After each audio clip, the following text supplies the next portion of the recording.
Bom dia, queridos amigos e irmãos da Casa do Coração. O papo de hoje vai ser sobre Santo Antônio, o santo de muitos nomes, muitos feitos e muitos milagres. Por coincidência, hoje é 1º de novembro, dia de Todos os Santos, mas foi por acaso que eu escolhi este santo, porque fiquei encantada com a sua biografia quando, no domingo passado, eu falei sobre os agêneres e mencionei um caso com Santo Antônio. E por isso é que eu estou aqui para contar para vocês a vida desse santo, que é breve, mas cheia de encantamento. Ele nasceu no dia 25 de agosto de 1195, na cidade de Lisboa, e foi filho único de um casal nobre e rico. E seu nome de batismo foi Fernando Martins de Bulhões Tavieira de Azevedo. Este menino Fernando foi desde pequeno um menino calmo, estudioso, muito inteligente e com uma memória brilhante. Ele acompanhava sempre o seu pai, a sua mãe, nos serviços de caridade, nas obras sociais. Foi coroinha na Catedral de Lisboa, onde ele se distinguiu dos outros pela sua aplicação, sabendo bem o que estava fazendo, como serviço de coroinha, enquanto os outros não estavam nem aí para essa função. Aos 15 anos, ele se resolveu por ser sacerdote, o que deixou sua família muito triste e abalada, que não estava de acordo. Mas concordaram que ele fosse estudar ali mesmo, em Lisboa, na Ordem Menor de Santo Agostinho.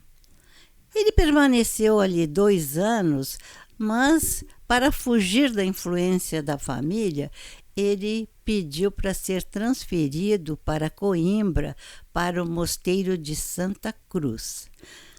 Coimbra era, naquele tempo, como também é até hoje, um centro cultural dos mais importantes de Portugal, ou o mais importante. Ele estudou lá teologia, filosofia, latim. Ele sabia, quando se formou em 1220, foi ordenado como sacerdote, ele conhecia a Bíblia de trás para frente, o Antigo Testamento, o Novo Testamento, todas as Sagradas Escrituras, ainda mais filosofia. Ele estava preparadíssimo. Esse ano de 1220 foi um ano marcante na vida de Fernando, porque, além de ter ordenado sacerdote, neste ano chegaram a Lisboa os despojos de 5 frades franciscanos que foram torturados e mortos em Marrocos, na África. E ele ficou impressionado com a história desses frades e logo imaginou que essa era a missão dele, ser um missionário e até um mártir, né? E tanto fez que os seus superiores o deixaram partir para Marrocos. Assim que ele chegou em Marrocos, que desembarcou no porto, ele foi acometido de uma doença desconhecida, com uma febre altíssima. E como essa febre não cedesse, os amigos que o acolheram em Marrocos o devolveram, quiseram devolver para Portugal, e o colocaram em uma caravela.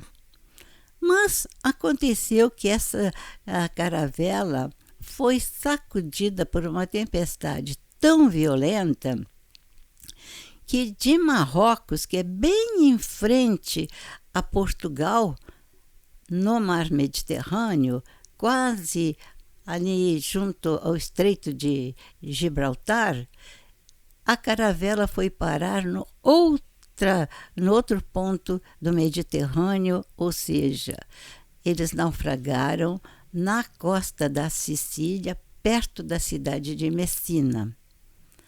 Ali ele foi socorrido por pessoas caridosas, mas continuava muito febril. Até que uns dias depois, quando ele estava um pouco melhor, um frade franciscano, conversando com ele, disse que haveria em Forlì, lá mais no centro da Itália, um concílio.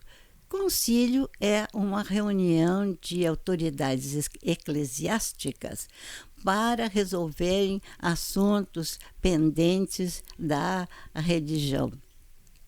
E estavam convidados todos os frades e padres que quisessem comparecer. Ele aceitou de ir com esse frade até Forlì. Mas é bom que nessa altura nós pensemos como era a Itália naquele tempo. Nós estamos em plena Idade Média, os tempos daqueles 1000 anos de escuridão. E como é que se viajava nessa época? Ou se ia a pé, ou de mula, ou cavalo, ou em carreta puxada a bois.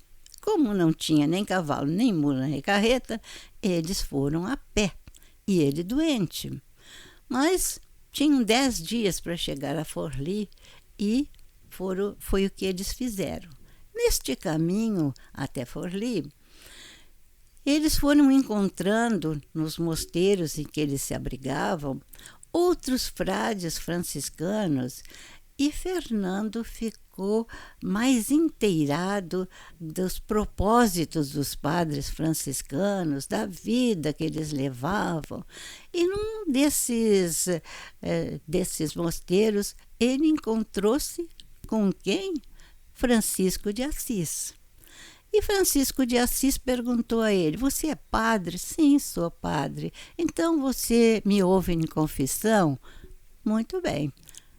Aí depois de Francisco se confessar, ficaram conversando e Fernando disse a ele que estava muito triste, muito desesperado, não digo, mas assim, muito sem expectativa, porque ele pensava que a missão dele era ser missionário e mártir e que ele tinha falhado.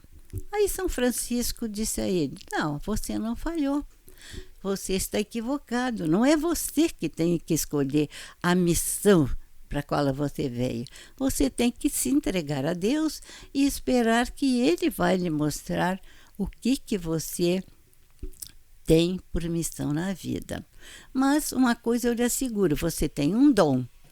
Mas que dom é esse? Perguntou Fernando.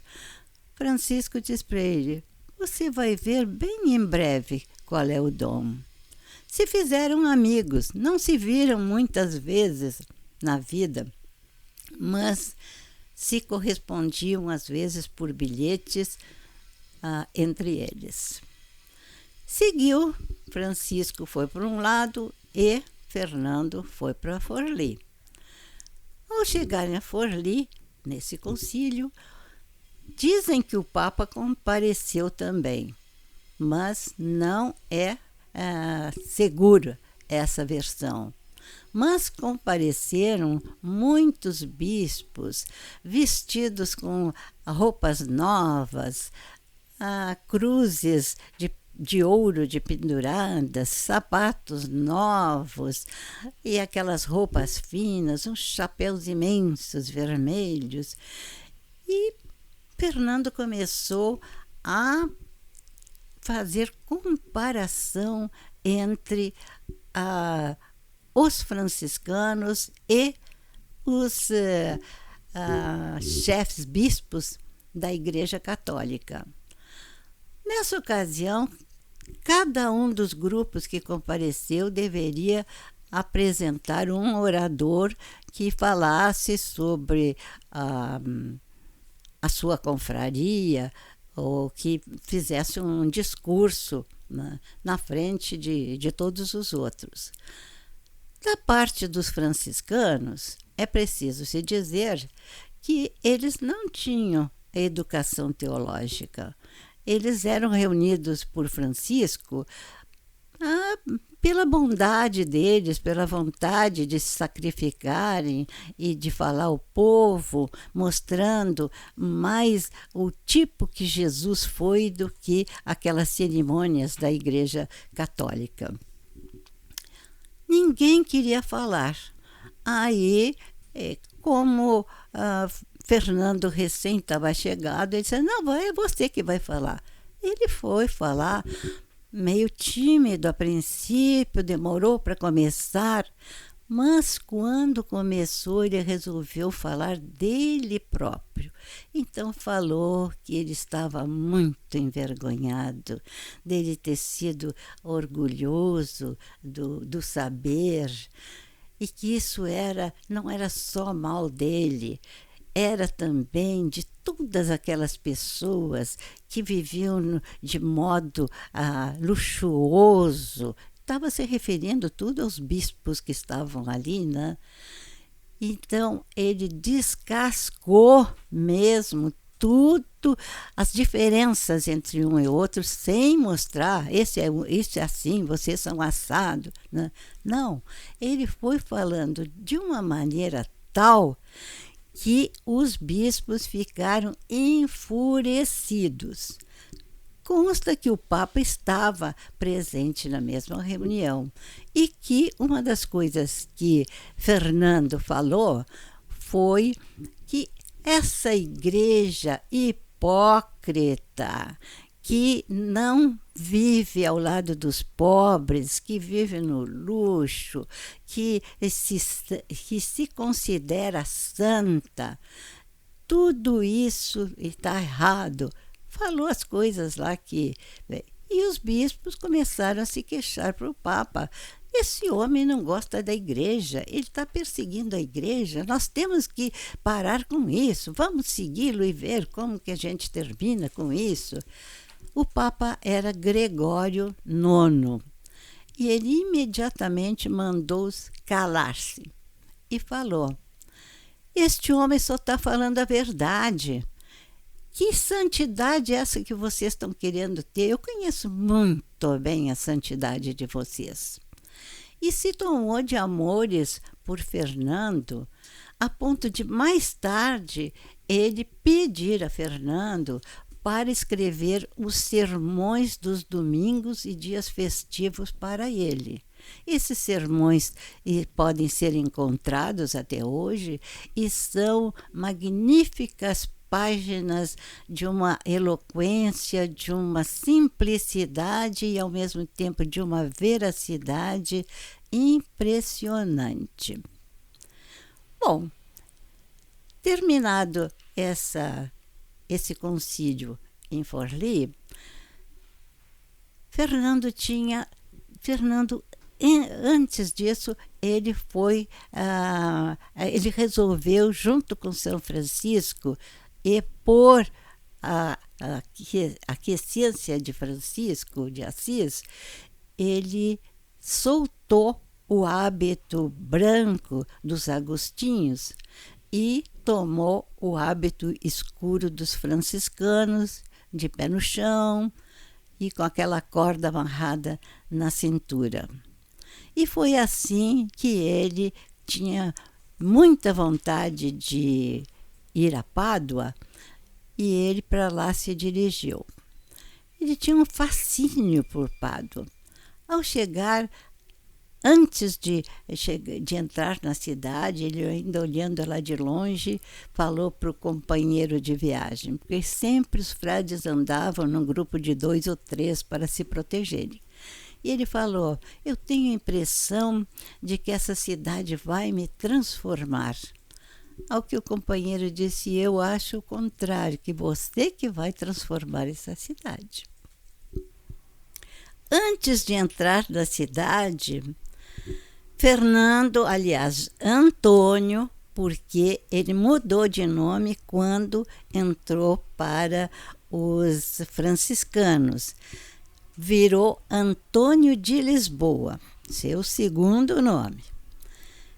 Antônio encontrou uma senhora com um filho paralítico e ela exclamando muito, pedindo, falando a Deus, mas reclamando mais para Deus do que pedindo para curar o seu filho.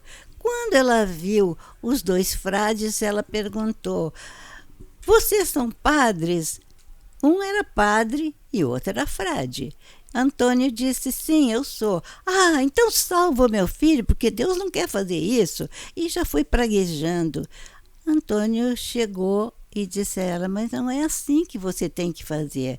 Você não quer um favor de Deus? Como é que você está ofendendo Deus? Você tem que pedir, que ser humilde e pedir com fé para Ele curar o seu filho, porque eu não posso fazer isso, eu não sou Deus. Ah, mas você pode, se você quiser. E Antônio se virou e ia saindo quando ela começou com um choro humilde, toda transformada. Aí Antônio se voltou para ela, foi até o menino, passou a mão nele e disse: a única coisa que eu posso fazer é repetir o que Jesus disse. Ele é que vai resolver se vai ou não curar o seu filho. E aí repetiu as palavras de Jesus, né? E disse: levanta-te e anda, pega o teu leito e vai, não peques mais. E se levantou e saiu. Quando ele tinha dado alguns passos, o amigo dele se virou e viu que o menino estava se levantando, né? Aí Antônio voltou para lá, abençoou o menino e a mulher e seguiu, entrou na cidade. Então, antes de entrar em Pádua, ele já fez o seu primeiro milagre. Uns dias mais tarde, quando ele já estava lá conhecendo a cidade, essa mulher o encontrou de novo e começou a gritar: esse homem é santo, olha, ele curou meu filho, não sei o quê. Aí todo mundo foi se chegando para Antônio, mas ele foi se esquivando. E, diga-se de passagem, essa cidade era uma cidade de tamanho médio, tinha 30.000 habitantes. E o que o Antônio viu nessa cidade foi uma decepção, porque era uma cidade de gente corrupta, com prostituição, gente cega, paralítica e outras doenças para tudo que é lado, uma pobreza muito grande. E ele estava impressionado com essa situação de heresia, de materialismo, de tudo que era bem frequente também em outras partes da Europa nessa época de escuridão. Mas ele ficou mais inteirado de tudo quando um dia ele, saindo do mosteiro, ele encontrou encostado ao muro uma senhora abaixada e com um jeito de quem está dormindo. Ele foi, tocou nela e perguntou: como é o seu nome? Ela disse: Antonella. Ele disse: ah, o meu é Antônio, é parecido com o meu. O que você está fazendo aqui? Ah, eu peço esmola pela cidade, mas desde ontem eu não consigo nada nem para comer. Você tem alguma coisa para me dar? Ele voltou, pegou um pedaço de pão, entregou a ela. Mas ela não comeu o pão. Ele disse: mas você não vai comer? Ela disse: não, eu tenho um marido que é aleijado e tenho filhos, eu vou levar para eles.